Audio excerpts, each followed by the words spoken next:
Donc, c'est notre propre groupe sanguin, notre propre circuit sanguin qui nous tue, pas le venin. Parce que si le venin, il doit me tuer, s'il était ici, il doit avoir cette puissance. Donc, c'est les boucles, c'est cette boucle qu'on n'arrête pas, qui produisent l'alimentation. Donc, beaucoup de praticiens pensent que le problème est dans l'événement. Mais ce n'est pas l'événement qui entraîne la souffrance. C'est la matrice qui s'est formée autour de cet événement. L'événement est un fait. Donc, tant que la matrice n'a pas été lue et dissoute, aucune prise de conscience ne va modifier durablement la souffrance. Même si je vais comprendre, je comprends très bien qu'il ne faut pas que je mange le Nutella. Je dis à mon nutritionniste.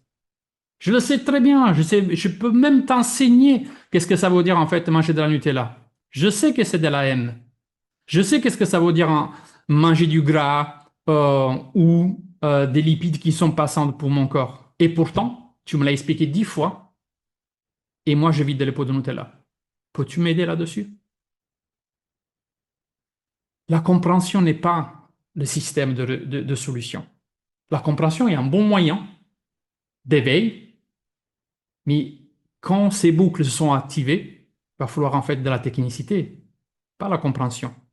La compréhension, à la limite, doit être rapide dans la tête du technicien pour savoir où il met les mains ou quel mécanisme tourne peut-être par rond.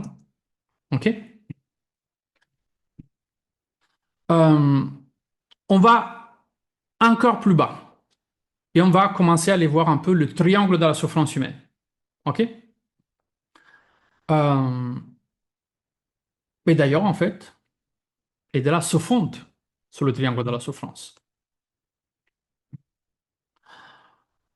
Si on ne comprend pas effectivement le triangle de la souffrance, on ne peut pas dire qu'on comprend la souffrance. OK?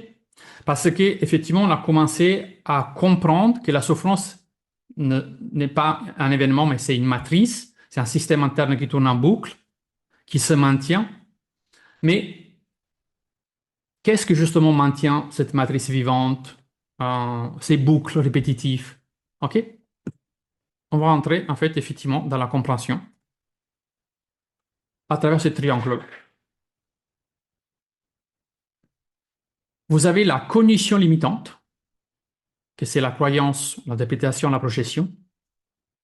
Vous avez les systèmes de protection, neurologique, émotionnel et comportemental. Et vous avez la résistance au changement.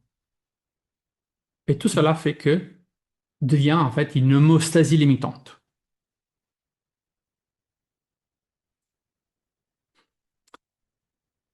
La cognition limitante, ou croyance, interprétation, projection, c'est la lecture déformée du soi, du monde ou des autres. Et cela, c'est comme des lunettes, c'est comme des filtres qui transforment en fait chaque situation en confirmation du problème. En fait, vous devez savoir que dans notre cerveau, nous avons trois fonctions. C'est comme si on avait trois programmes. Quand il y a un trigger externe, lui s'active à quelques dixièmes de seconde pour faire analyse, interprétation et confrontation. Sur base de quoi? Nos systèmes de conviction. Et il élabore après une stimulus réactif. Les systèmes de protection, le cerveau humain est conçu pour protéger, pas pour rendre heureux. Il active automatiquement, évitement, hypervigilance, contrôle, repli, suradaptation et anesthésie émotionnelle. La résistance au changement, l'homéostasie est la tendance biologique fondamentale à maintenir l'état actuel, même s'il est douloureux. OK? Parce qu'effectivement, le cerveau applique inconsciemment ces deux lois que vous voyez ici.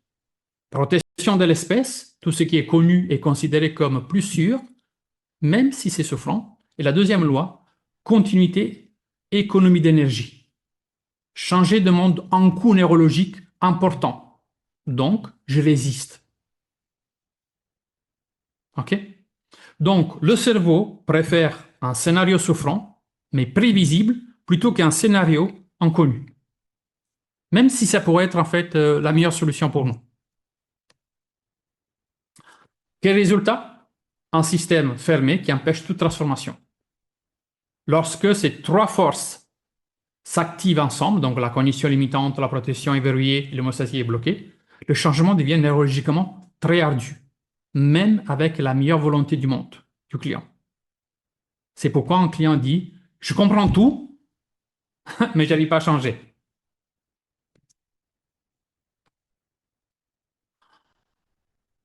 Ça, c'est les conséquences qui vivent les clients.